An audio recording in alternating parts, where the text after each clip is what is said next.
Hi, my name's Curtis Patterson, and in this video, produced by the Global Koto Network, I'll be going through some of the most basic tunings for the koto. I'll also be talking about listening carefully and using intervals to help you tune accurately. It's useful to have a chromatic tuner like this one, and if not that, you do need some way to get an initial pitch for the instrument. So, of course, the koto can be tuned any way you can tune it any way you like it. It can be tuned to a major scale, a minor scale. It can be tuned modally. Often, modern composers now today, they're interested in microtones, which are the actually pitches in between the 12 notes that you find on the keyboard.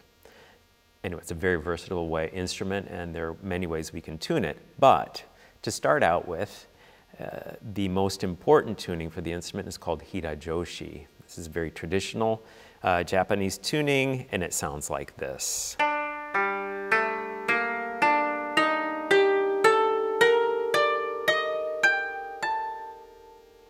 It's a 5-tone scale. And the scale is actually called Miyako-bushi. It's called the Miyako-bushi Onkai, the Miyako-bushi scale. And the notes of that scale, when we start on a D, are D, E flat, G, A, and B flat. I think we'll dive right in. The first string is tuned to a D. The second string down here is tuned to a G. Notice that we often think of a scale as starting at a low note and coming up higher, but Hirajoshi is tuned with the 1 at this pitch, and the second string is lower. G, and then an A, and then the B flat is here.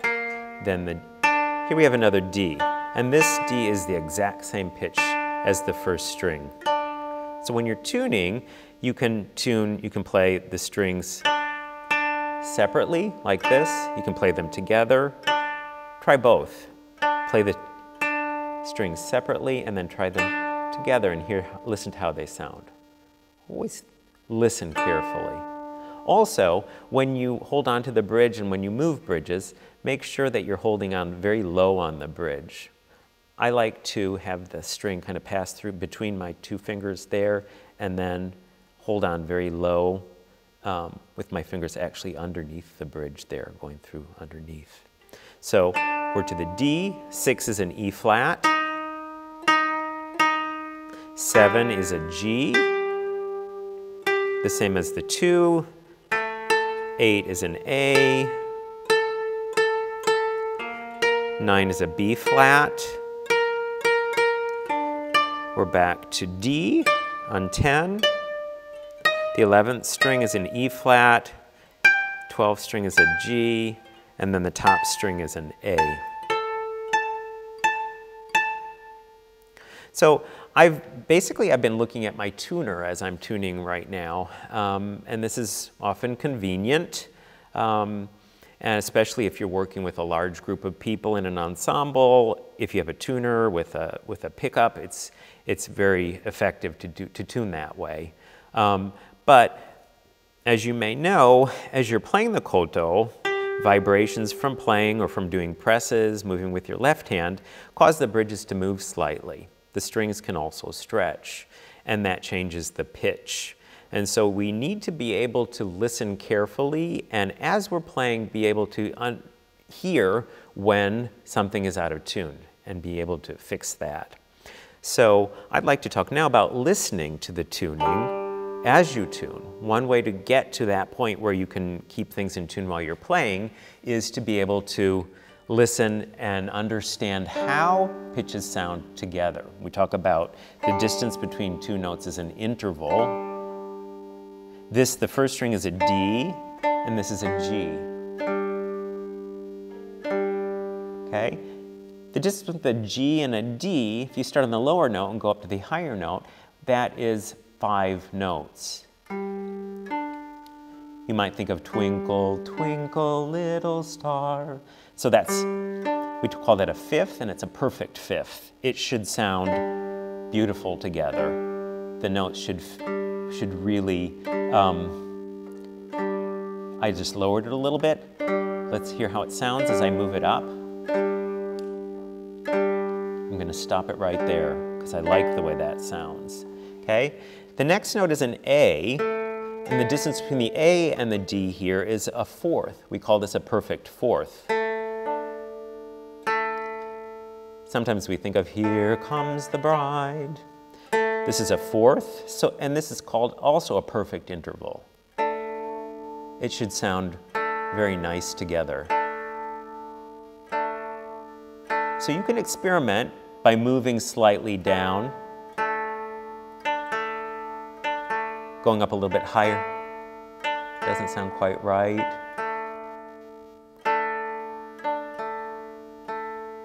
Okay. Now going from 3 to 4, this is a half step. It's the shortest interval. It's like going from a white key to the black key on the piano. So just half step. Now, 1 and 5, we talked about this earlier, they're the exact same note, same pitch. So, play one of them, play the other, listen how they sound separately, listen to them together. 5 to 6 from D to E flat as a half step. And you can also play this with 4 and 6 and listen to that interval. That's "Here Comes the Bride," that's a fourth. Okay, from this point we're up to, now we just tune octaves, 2 and 7. Listen carefully, separately. Try them together. Listen separately, then try together.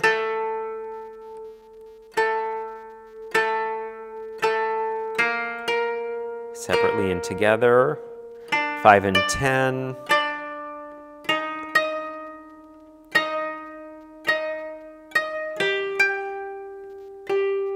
7 and 12, and then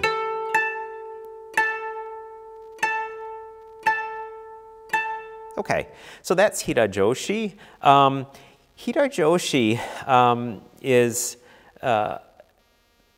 based on, or it is the Myakobushi scale, and this is an arrangement of half steps and of intervals of half steps, and this is 2 full steps here, and that's a step, half step, and then another 2 full steps. But this arrangement of half steps, depending on where that starts on the koto, it determines what the tuning is. This tuning is called Hirajoshi, and when in Hirajoshi, the Myakobushi scale starts on 5.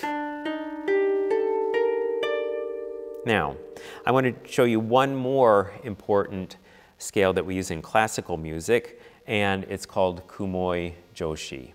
It is the same arrangement of half steps and whole steps, or this is a whole step, this is 2 whole steps here, but it's the same arrangement, but it starts on a different string, and it starts on the 2nd string. So just as we have between 5, which is kind of the, we might call the tonic or the bass note for that scale, there's a half step here.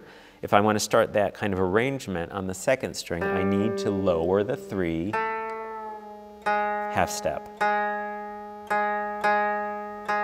Okay, so I'm going to raise the 4th string 1 whole step from B flat to C. And I can listen, I can use my intervals.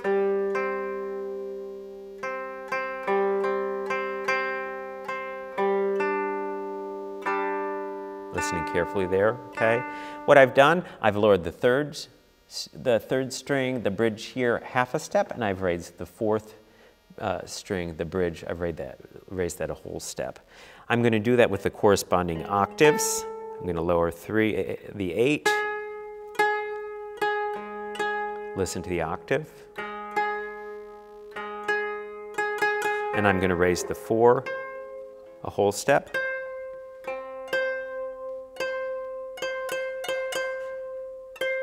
Now, I've lowered the A to A flat on the 3 and the 8, so you might think, oh, well, what about the A up here on 13? This is one thing that you just have to remember, is actually there are two types of Kumoi-joshi tuning. This is what we call Kumoi-joshi. If it's just simply written on the score Kumoi-joshi, this is what you'll play. If it says Hon Kumoi, you're going to change this bridge as well. And that will also be an A flat, just as the 3 and the 8, and it'll sound like this. So that is an explanation of the most common tunings that you'll find with classical music: Hirajoshi and Kumoi-joshi and Hon Kumoi-joshi. There are a number of tunings that are closely related to Hirajoshi, and we use them quite often, and they're more common in more modern works for the koto. And so I'd just like to show you some of those things here. The first thing we often do is take this first bridge, which is tuned to a D, and we move it down 1 octave so that we start our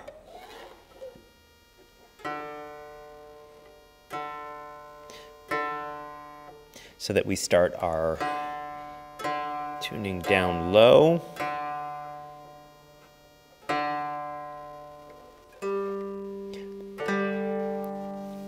This changes, for example, the sha-sha-ten, or when you play a shan, it gives quite a different sound when you have that lower D in the mix there.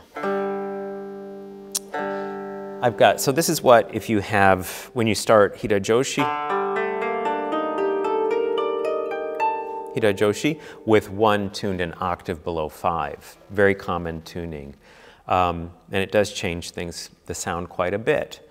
The next thing I'd like to talk about is changing these half steps between 3 and 4 and 5 and 6. The half step makes the scale sound a little bit maybe melancholy, you might think, a little bit more minor in a way. And so by removing those half steps, by opening them up, we are making things much brighter. One very common change is to raise the 4 bridge from this 4 from B flat to C. And you can hear how that sounds with the G. G to C is a 5th. And I'm going to do the same thing with 9. And you'll see already this has made things a little bit brighter by doing away with that half step. We call that a minor second. We still have our other minor second here, this half step between 5 and 6 and 10 and 11, and we can open that up as well. I'm going to open this one up just, this tuning here, what I've done now is we would call this with 4 and 9 are raised a step. Now if I raise 11 and 6 a half a step,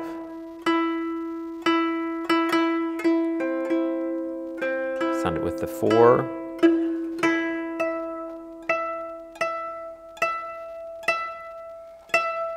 Now we have something very bright. And we call this tuning gaku-joshi. Gaku means joy, fun. It's very bright tuning. And we use this quite a bit as well. So those are 2 kind of ways to change Hirajoshi to make it a bit brighter. First of all, by raising the 4 and 9 a full step, and then you can also raise the 6 and 11 by another half step. You could raise the 6 and 11 further. You can experiment with that, and there are different pieces in different tunings. But these are some very common ones that we use. I'd like to go back to one last tuning, and that's called Nogi-joshi.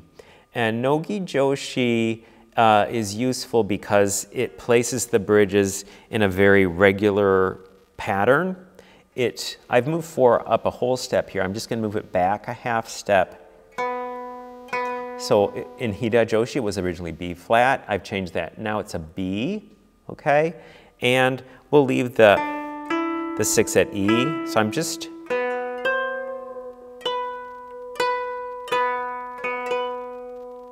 Now so from Hirajoshi, if we were talking about it, Nogi Joshi means to raise the 4, 6, 9, and 11 bridges all 1/2 step. Just doing away with the flats, the B flats and the E flats. And this scale sounds also very bright. And let's see.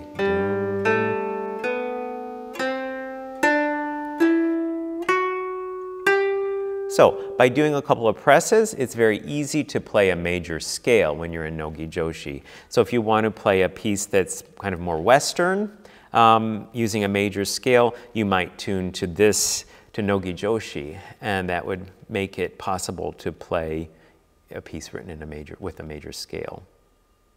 So that's a number of tunings. As I said in the beginning, it's just very important to practice this as well. Not to only practice the repertoire, but also practice tuning and listen carefully. It's important to take time.